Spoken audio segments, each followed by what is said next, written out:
How do you feel about offensive side of Madden? Where do you think you're at right now? Definitely could use some more tips to get better. Well, thankfully today in this episode of Game Plans presented by the Army National Guard, we are going to be talking about the best offensive tips to really be able to take and build a scheme from scratch and get you going on offense and scoring more touchdowns. A big thing a lot of people try doing when they try playing Madden is they call plays from coach suggestions. Coach suggestions just gives you different random plays. You see how we have like single back, I have I formation, strong, weak, pistol, gun. Inside of each of these, we have different like packages. Like we have, this is called wing tight U.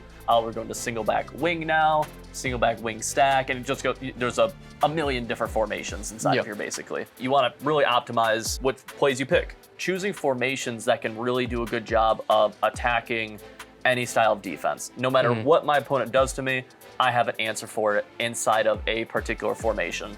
Now, inside of each formation, you'll see a bunch of different plays. These are not all created equal. There are only a few in here that you want to call to base kind of your initial like strategy around. So let's take a really popular one this year is this play on the right called PA slot cross. The reason a play like this is so good is you see we have some deep routes and some intermediate routes, and we have underneath kind of a shallow cross, which is attacking the right side of the field in 3 different ways: deep, short, medium with that B wide receiver. So for this play right now, we're not going to look at the left side at all. Okay. Our first look is going to be underneath to Y, and our eyes are going to work from bottom up. If Y isn't open though, we're going to work our way up and look at both B and to see if A is open in the middle of the field as well. So let's see if we snap the ball. And sometimes the plays do just get absolutely covered, but not always. Let's see here, boom. And you see right there, you were able to get Y open. Let's see what this looks like again.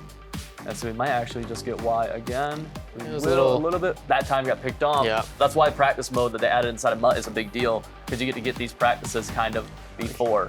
You know, repetition's huge here, so we're just gonna keep on running through this. I'm curious, when it came to the boot camp part of the joining the Army National Guard, was it hard? How'd you feel about it? What was your experience? Yeah, so I made so many friends there. When you're sweating and doing all this stuff with people, it really brings you close, and everything that you experience, whether it be hard or easy, it's just irrelevant, because all you're doing is just making sure that you and the guy next to you is doing what he needs to do.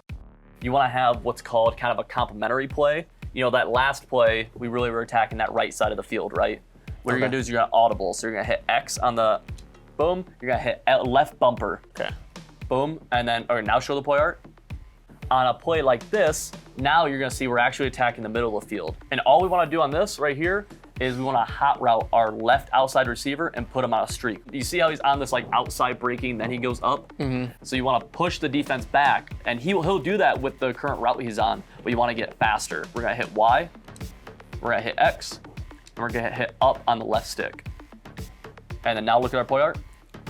Boom, see how he's gonna be going vertical way faster? Yeah. The biggest thing is like you wanna call plays that are gonna give you advantages regardless of what defense they call.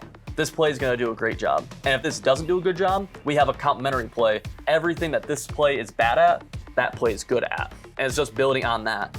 So then if you get better, you add another play to your arsenal. That principle right there is kind of where you go in terms of beginning to build a scheme. All right, and that's gonna pretty much wrap up how we're going to be building an unstoppable offensive scheme. How do you feel about everything right now? I feel pretty good. I feel like I can read the defense just a little bit better. Awesome. Next week though, we're gonna be talking about how to build an unstoppable defense.